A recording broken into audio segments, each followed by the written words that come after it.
আসসালামু আলাইকুম। Web design HTML পার্টের প্রথম পর্বে আপনাদেরকে স্বাগতম।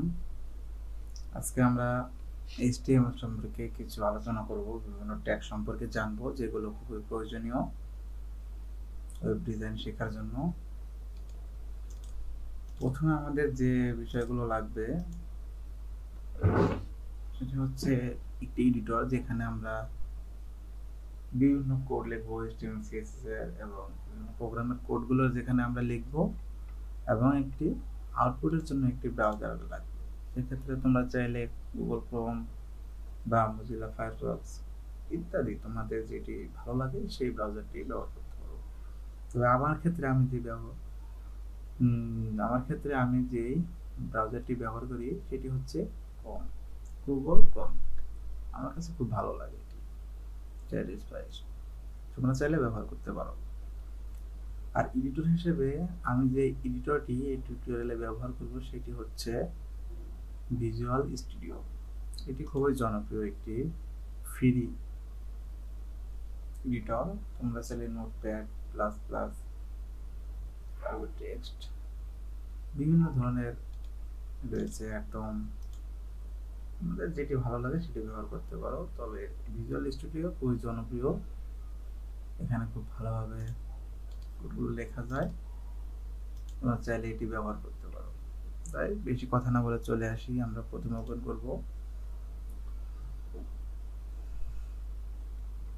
Visual studio. ওপেন করার পরে এখানে আমরা প্রথমে কিছু এক্সটেনশন ইনস্টল করব। যেমন এখানে দেখো আমার এই চারটি এক্সটেনশন ইনস্টল করা রয়েছে। তোমরা এখানে সার্চ দেবে, সার্চ দেওয়ার পরে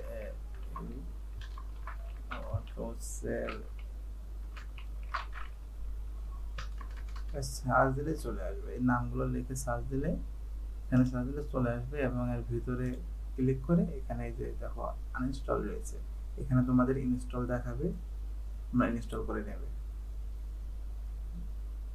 নেওয়ার পরে আমি এখানে একটি ফোল্ডারে ঢুকবো, যে ফোল্ডারটি আমি আগে থেকে তৈরি করে রেখেছি। ফোল্ডারে তো ঢুকেছি। এখন এখানে একটা ফাইল তৈরি করব, HTML ফাইল তার নাম দেব index.html। তোমরা যে কোনো নাম দিতে পারো, এটা কোনো বিষয় না, তবে অবশ্যই এক্সটেনশন থাকতে হবে in.html। প্রথম কোড লিখব HTML clone 5, দেন ট্যাব চাপ দিলে আমাদেরকে রেডিমেড কোড আমাদের সামনে তারা প্রোভাইড করে দেবে। এখানে মূলত অংশ হচ্ছে দুটি, একটি অংশ হচ্ছে বডি আর একটি অংশ হচ্ছে হেড অপশন। হেড অপশন এবং বডি অপশনের কাজ কি? প্রথমে আমরা লাইভ সার্ভারে এটি ওপেন করি, যেহেতু আমার এখানে লাইভ সার্ভার ইনস্টল করে রয়েছে, তাই আমি লাইভ সার্ভার ওপেন করব। ডিফল্ট ব্রাউজারটি ওপেন হবে, ব্রাউজারটির সাইজ ছোট করে নিই দেখার সুবিধার্থে। দেখো এই যে এখানে যে টাইটেল রয়েছে ডকুমেন্ট, এই ডকুমেন্টটি এখানে, অর্থাৎ এই টাইটেলের ভিতরে আমরা যা লিখব, যা দিব, ফার্স্ট HTML টিউটোরিয়াল। দেখো HTML টিউটোরিয়াল, এখানে যা লিখবো তাই আসবে। এই যে UTF-8 এর মাধ্যমে তোমার ল্যাঙ্গুয়েজগুলো, বিভিন্ন ল্যাঙ্গুয়েজ লেখার সুবিধার্থে এইটি কাজ করবে। এবং মেটা নেম, ভিউপোর্ট, কন্টেন্ট, এটার কাজ কি?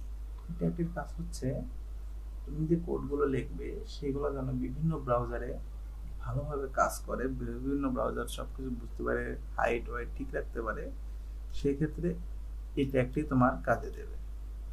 তো চলে আসি বডি অংশে। এই বডিতে তোমরা যা লিখবে তাই এখানে শো করবে। তোমরা চাইলে এখানে লিখতে হবে, তোমাদের নাম লিখতে হবে, মাই নেম ইজ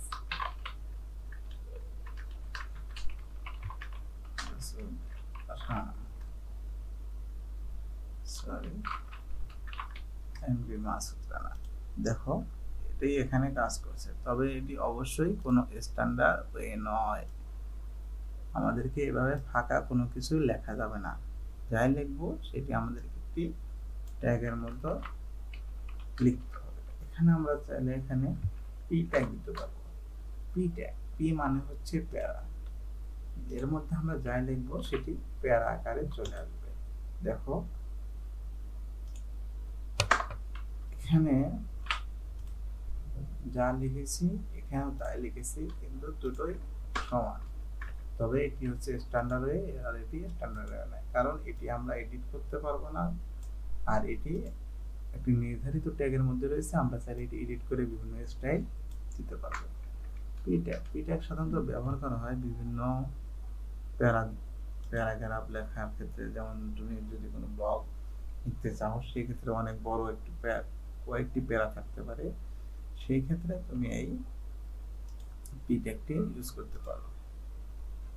তো এখানে আমি একটা প্যারা লিখি লরেম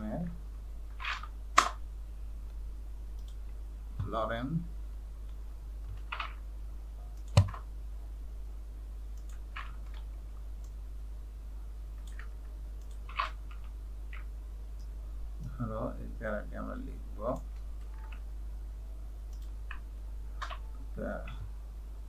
সরি এটি অনেক বড়, নিচে না আসার কারণে আমাদের এরকম দেখাচ্ছে, তবে আমি এটিকে একটু আপ ডাউন করে ছোট করে নিচ্ছি। যেহেতু আমার এই ভিডিওটি অর্ধেক সাইজ করা হয়েছে, যার কারণে এমন দেখাচ্ছে।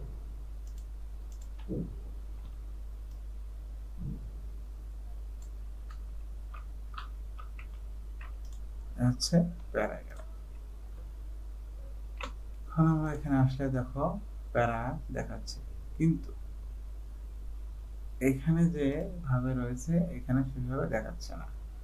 তার কারণ হচ্ছে এখানে তোমার প্রথমে যে প্যাডে রয়েছে এটি একটু বড়, আবার প্রথমে যে লরেম ইপসন রয়েছে এটি আরো বড়। আমি এখানে একটি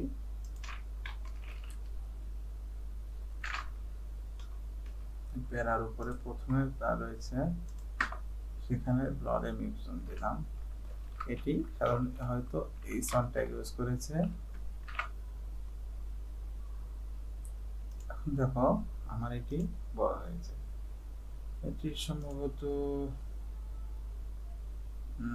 কোন ফন্ট ব্যবহার করেছে সেটি আমি জানা নেই, তবে চাইলে এগুলো বের করা যাবে, জাস্ট সিম্পল। একটু পরে দেখাবো আমরা আস্তে ধীরে তোমরা কিভাবে ফন্ট বের করবে, সেম ফন্টে কাজ করবে। পেজডি থেকে যে ফাইলগুলো দেবে সেখানে তোমাদেরকে বায়ার ফন্টগুলো দিয়ে দেবে, তোমরা তখন সেই ফন্টগুলো ব্যবহার করতে পারবে। প্রথমে গেল পি ট্যাগের কাজ, আশা করি বুঝতে পেরেছো।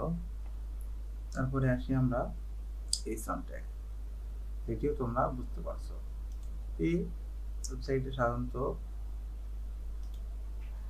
হেডার অপশনে এই সন ট্যাগ থাকে, তারপরে যে বিষয়গুলো থাকে সেগুলো হচ্ছে H2 3 4 5 6 এভাবে 6 পর্যন্ত থাকে।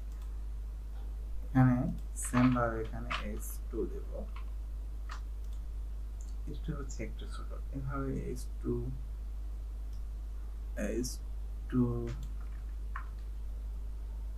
then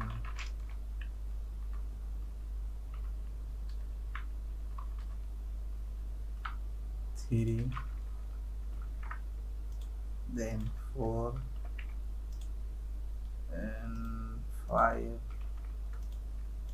then 6. Stack is 1 2 3 1 2 3 4 5 6 আকারে হয়ে থাকে। 7 আছে কিনা দেখি, যদি আমরা 7 দেই দেখবে কোনো কাজ করবে না। সিম্পল, অর্থাৎ এইচ ট্যাগ হচ্ছে 6 পর্যন্ত, 7 পর্যন্ত নয়। আমরা যা কি শিখলাম, পি ট্যাগের মধ্যে আমরা প্যারা নিয়ে থাকি বিভিন্ন প্যারাগ্রাফের। তারপরে হচ্ছে H1 ট্যাগ শিখলাম, H1 2 3 4 5 6। দেন এখন আমরা আরো কিছু ট্যাগ নিয়ে আলোচনা করব। একটি ট্যাগ হচ্ছে গেল পি ট্যাগ চলে গেল 6। দেন আমরা যে ট্যাগটি আলোচনা করব সেটা হচ্ছে স্ট্রং ট্যাগ। স্ট্রং ট্যাগের কাজ কি? যেমন ধরো এখানে লরেম লেখাটি রয়েছে। আগে আমরা ট্যাগটি লিখি stro এবং ক্লোজ ট্যাগ করে দিলাম।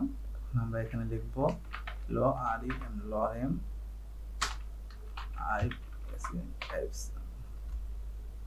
দেখো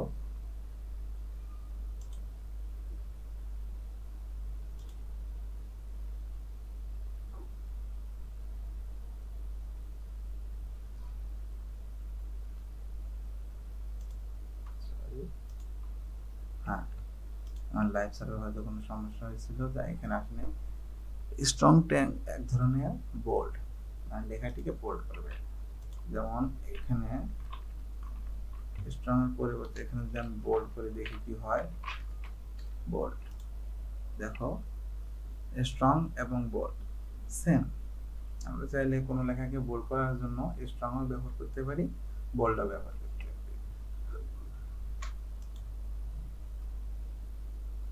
তারপর হচ্ছে ডিপ ট্যাগ। ডিপ ট্যাগটি খুবই প্রয়োজন। ডিপ হচ্ছে ডিভিশন। ধরুন এখানে আমি যা কিছু লিখলাম এটি এক লাইনে চলে আসলো, আবার যদি এখান থেকে কপি করে পেস্ট করে দেই, সরি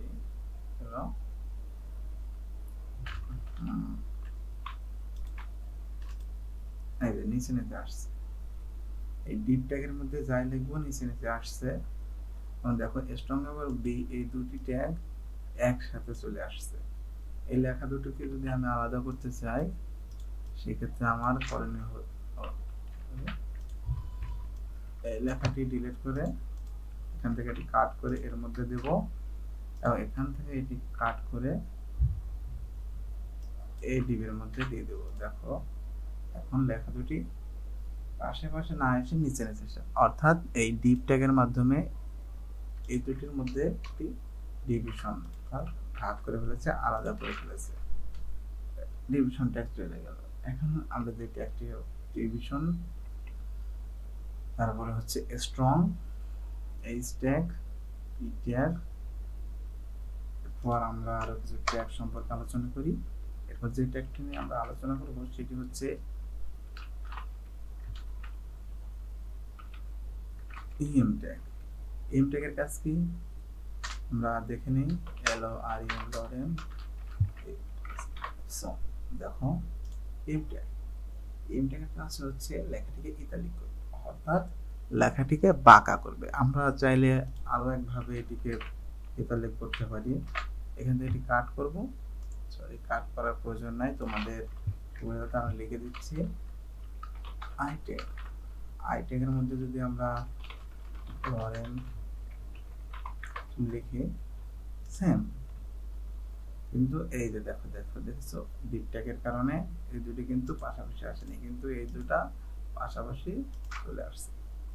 সেক্ষেত্রে আমরা এখানে লেখা কনভার্স করার জন্য আরেকটি ট্যাগ ব্যবহার করতে, সেটি হচ্ছে সরি বিআর ট্যাগ, যার কোনো ক্লোজিং ট্যাগ নেই। সেক্ষেত্রে দেখো লেখা দুটি উপরে নিচে চলে এসেছে। তাহলে ব্রেক ট্যাগ ইউজ করে আমরা এভাবে আলাদা করতে পারি, অথবা ডিভিশন ট্যাগ অর্থাৎ ডিপ ট্যাগের মাধ্যমে আলাদা করতে পারি। অ্যাড্রেস ট্যাগ, অ্যাড্রেস যেমন আমরা যখন অ্যাড্রেস লিখি, যেমন আমার অ্যাড্রেস নিয়ে আশুলিয়া,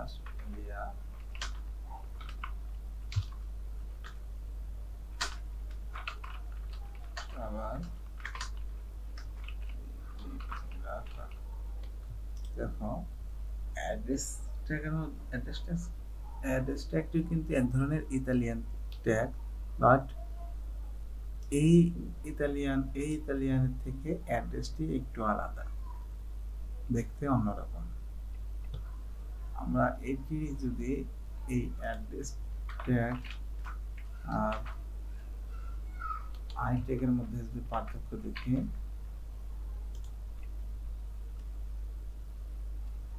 না কোনো পার্থক্য নেই, প্রায় সেম। তবে আমরা অ্যাড্রেস লেখার ক্ষেত্রে আমরা সাধারণত অ্যাড্রেস লিখে থাকি। ইসিওর ক্ষেত্রে এই ট্যাগগুলো খুবই প্রয়োজনীয় এবং গুরুত্বপূর্ণ, তাই আমরা যেই কাজের জন্য যেই ট্যাগ প্রয়োজন আমরা সেই ট্যাগগুলোই ব্যবহার করব।